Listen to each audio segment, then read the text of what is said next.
Shalom Aleichem. Today in Mishnah Yomi land, we are in chapter Zayin, Hasocher and Bava Metzia, Mishnah Vav Zayin today. Mishnah 6, Kautzitz Odom Al Yadei Atzmo.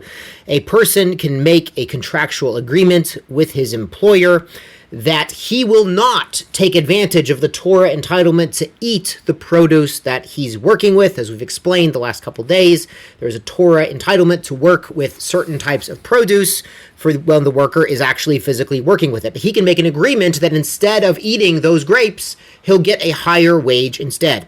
Also, al yedei bno v'ito gedolim. Also, if the father is setting up a summer job for his son or daughter who's over bar or bat mitzvah, he can, if they agree, of course, if the children agree, he can make the same stipulation, the same contract, al yedei avdu shrato hagedolim.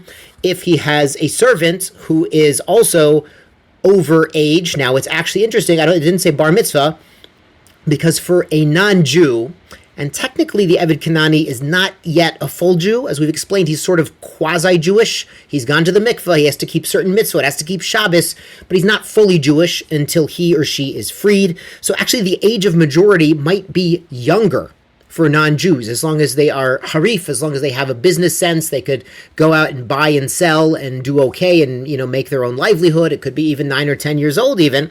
So they have al yedei ishto, also for his wife. If he's hiring out himself and his wife, he can say, listen, we'll both agree not to eat from the vineyard and you'll give us a higher wage. Mipnei sheyesh bahen dot, because all of these people have dots, they have the intellectual capacity to agree to this condition, to waive their Torah right to eat the produce in return for a higher wage.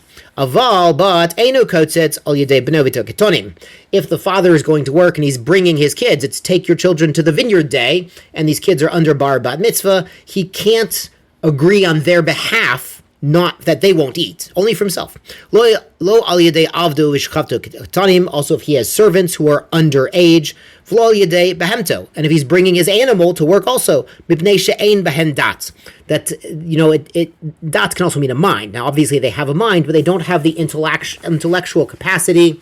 They haven't reached the legal age of consent to waive their rights to eat the produce they're entitled to in the Torah. So the father who's taking his kids or his animal or his servants along with him to the vineyard to work there, he cannot waive their rights if he does not have their valid agreement to do so, their informed consent, as we would say. On to Mishnah Zayin, Socher et poelim lasot beneta revai shalo. Somebody has hired workers to work in his vineyard, but this vineyard is neta revai. It's 4th year produce. Keep in mind the first 3 years are called orla, and that you cannot eat anywhere. But the 4th year is neta revai, and it's very similar to meiser sheni in that you can eat it, but only in Yerushalayim. You have to take it to Yerushalayim and eat it, or as we discussed by Meiser Sheni, you could redeem it onto money, and then take the money to Yerushalayim and buy karbanot, buy meat and wine, enjoy it inside Yerushalayim. So harei elu lo yochelu. So these workers cannot eat this stuff. But if the owner, the employer, didn't inform them that the work would be with netar avai, pode umachilan, he needs to redeem the netar avai onto money and allow them to eat it. Because he had really tricked them, because part of the employment is this Torah allowance to be able to eat what they're working with. So they went into the job with that assumption. If he tricked them, then he has to be able to feed them. Nit parsu igulav. If the work was his cakes of figs that were already pressed into cakes, they used to take a bunch of figs together, put them in a shape, in a mold, and squish them together into a cake, and then you could cut slices of this delicious fig cake. So he had already pressed them, but then they fell apart again during transport. Or nitpatchu chaviyotav. He had already sealed barrels of wine, and then they became opened again on the journey or whatever it was.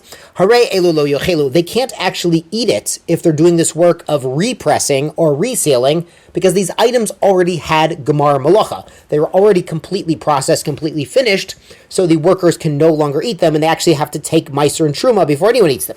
Im lo hodian, and again, if the employer did not inform them, he said, hey, let's go press my figs, and he didn't tell them this is actually the second pressing because they actually fell apart the first time, ma'aser umachilan, then the employer has to take meiser, trumot, and meiserot, and then allow them to eat from what they're working with as they work with it.